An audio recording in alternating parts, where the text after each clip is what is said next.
राहुल गांधी पर जिस तरह से हमला असम में हो रहा है, भारत जोड़ो न्याय यात्रा, इस पर क्या है आप लोगों की राय, क्यों हो रहा है ऐसा? देखिए, एक तरफ हिंदुस्तान में राम भगवान का प्राण प्रतिष्ठा का मंदिर का भव्य उत्सव बीजेपी पार्टी मना के क्रेडिट अपने आप को देना चाह रही है और धर्म को कहीं ना कहीं राजनीति से जोड़कर उसका फ़ायदा लोकसभा चुनाव में लेना चाह रही है। दूसरे तरफ एक सनातनी को मंदिर में जाने से रोका जा रहा है। राहुल गांधी हिंदू परिवार से आते हैं। राहुल गांधी एक वैसे बलिदान परिवार से आते हैं जिन्होंने देश के लिए कुर्बानी दी और धर्म के अनुसार उनको मंदिर में प्रवेश करने का पूरा फंडामेंटल उनका राइट्स है कि वो किसी भी मंदिर में जाके वो प्रवेश कर सकते हैं।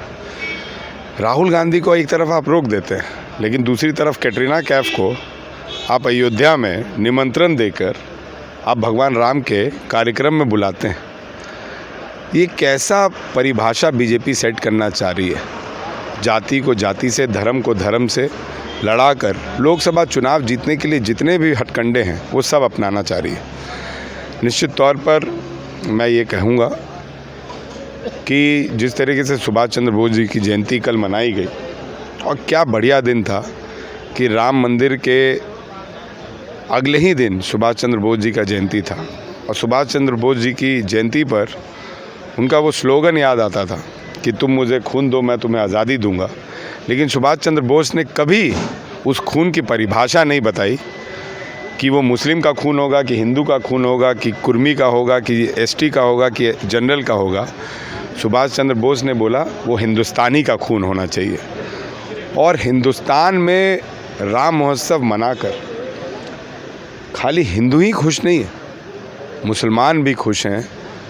और उन्हीं के पार्टी की एक प्रवक्ता ने बोला कि कुछ मुस्लिम हैं जो खुश नहीं है और कुछ मुस्लिम हैं जो अन्य जाति हैं वो खुश हैं। तो ये तो उन्हीं की प्रवक्ता बोल रही हैं, वो एक मुस्लिम प्रवक्ता है, उनका मैं बाइट सुन रहा था। और जिस तरीके से राहुल गांधी जी पे कार्रवाई की गई, ये कहीं ना कहीं हिंदुस्तान को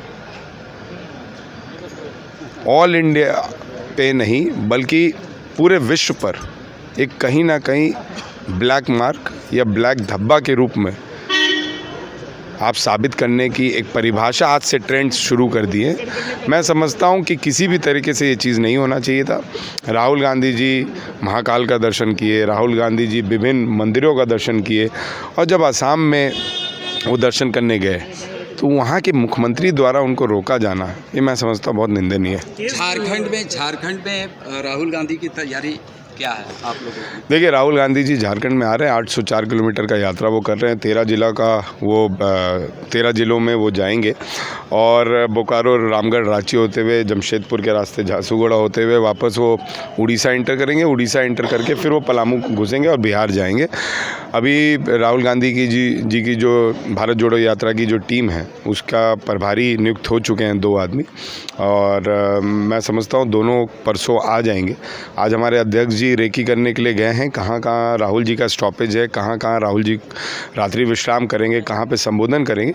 मैं समझता हूँ 2 दिन के अंदर ये बहुत सारे चीज़ें आप लोग को क्लियर हो जाएंगी कि राहुल गांधी जी का कहाँ कहाँ स्टॉपेज होगा, कहाँ कहाँ वो एड्रेस करेंगे पब्लिक। लोकसभा चुनाव में इसका कितना फ़र्क पड़ेगा न्याय यात्रा से? देखिए, लोकसभा चुनाव की मैं बात नहीं करता हूँ, चुनाव अपने जगह है। हिंदुस्तान के संविधान को ज़िंदा रखने के लिए ये बहुत ही फ़र्क इसका पड़ेगा, क्योंकि हिंदुस्तान के संविधान की लड़ाई हम लड़ रहे हैं। कोई लोकसभा चुनाव और कोई विधानसभा चुनाव या कोई राज्य में हम शासन वापस या शासन बचाए रखने की लड़ाई नहीं कर रहे। हिंदुस्तान सबका है, हिंदुस्तान में सभी जाति एक हैं।